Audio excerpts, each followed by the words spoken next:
Comme je l'évoquais au travers du podcast Réveillons-nous, première partie, nous vivons une époque formidable de transformation et d'évolution des consciences au sein de l'humanité, dans un processus naturel de l'évolution de toute vie. Je me réjouis de toutes ces avancées technologiques qui pourraient nous amener à un véritable changement de paradigme. Néanmoins, je souhaiterais ici mettre en lumière comment sont utilisés aujourd'hui les multimédias sur notre planète d'un point de vue sociétal. Je vais donc tenter une analyse de ce que représente le numérique. De mon point de vue, c'est un système d'expertise puissant, constamment élargi par des réajustements continuels. Un exemple. Je pense à une activité d'avocat. Dans son domaine, le présupposé ayant pour mission de gagner une plaidoirie n'aura plus à étudier laborieusement son code pénal, à faire de longues recherches. Son ordinateur sera capable de lui donner toutes les réponses nécessaires jusqu'à la dernière mesure ou loi, réajustée pratiquement à l'instant T. Non, je n'exagère rien. C'est parfait. Voilà une application du numérique absolument positive et utile. L'avocat va bénéficier de plus de temps et d'investissement pour produire une bonne plaidoirie. L'homme a érigé des systèmes, le numérique, l'intelligence artificielle, pour tout nous dire en un instant. Belle avancée technologique, nous en conviendrons. Le numérique permet trois choses principales. La collecte de l'information, le stockage de l'information, l'indexion de l'information. Très bien. Sauf qu'aujourd'hui, l'information collectée est pour une certaine partie utilisée à des fins manipulatrices, mercantiles, voire liberticides. Quel dommage. Je m'explique.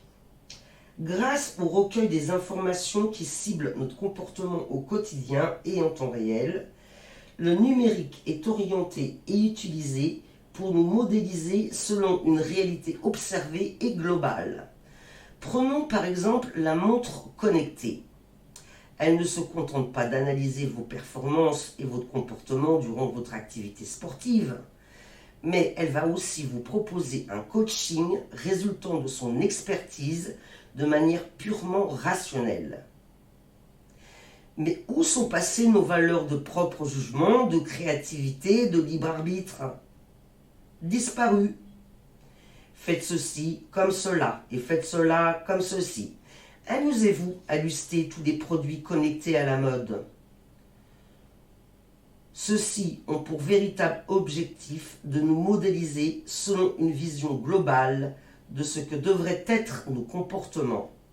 Du coup, l'outil, le numérique, devient incitatif, interactif, prescriptif. Vous admettrez qu'on n'est pas loin du liberticide. Quel dommage de détourner un si bel outil à des fins de pure rentabilité et de contrôle total des masses populaires. Devenons-nous des esclaves du numérique ? Mais où est passée notre intégrité ?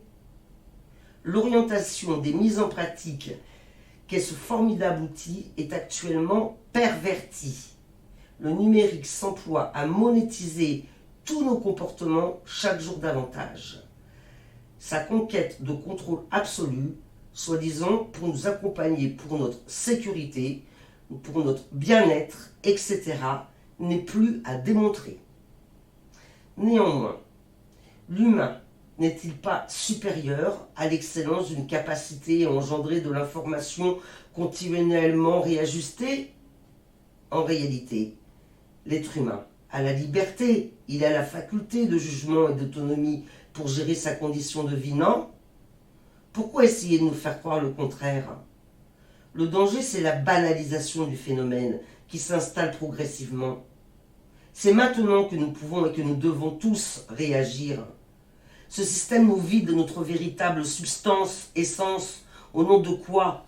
D'un diagnostic ultra perfectionné ? Nous, les êtres humains, sommes des êtres sensibles pour commencer, mais aussi intuitifs, subjectifs, spontanés, créatifs, non ? Refusons une société totalement formatée. Nous avons la faculté de dire non. Ceci, je n'en veux pas. Alors cessons de démissionner en face de cette double réalité. L'évolution au service détourné et proposons de nouveaux modèles sociaux. Restons décisionnaires de notre légitime liberté. Stop à la vision technolibérale qui nous est servie. Stop à la dictature qui est devenue le numérique. Nous en sommes tous responsables. Alors, accepter la déviance ou la refuser? Soyons dans l'action pour balayer ce modèle d'homogénéisation, de globalisation extrême. Retrouvons notre légitimité en tant qu'être spirituel venu expérimenter une vie terrestre, comme disait Pierre Taillard de Chardin. Nous en avons la capacité. Il y a tellement d'autres possibilités à expérimenter. Faisons valoir dès maintenant notre pouvoir d'être créateur. Comment? Je dirais que la première des choses serait de transformer notre mode de consommation, et pour beaucoup, nous avons déjà commencé. Mais aussi, il ne s'agit pas de rejeter l'avancée des nouvelles technologies, mais plutôt de revoir son utilisation. Répondons de manière massive à la volonté de co-créer un nouveau paradigme sur Terre, dans cet éveil des consciences de l'ère du Verseau, car le bonheur n'existe que lorsque nous commençons à le construire nous-mêmes.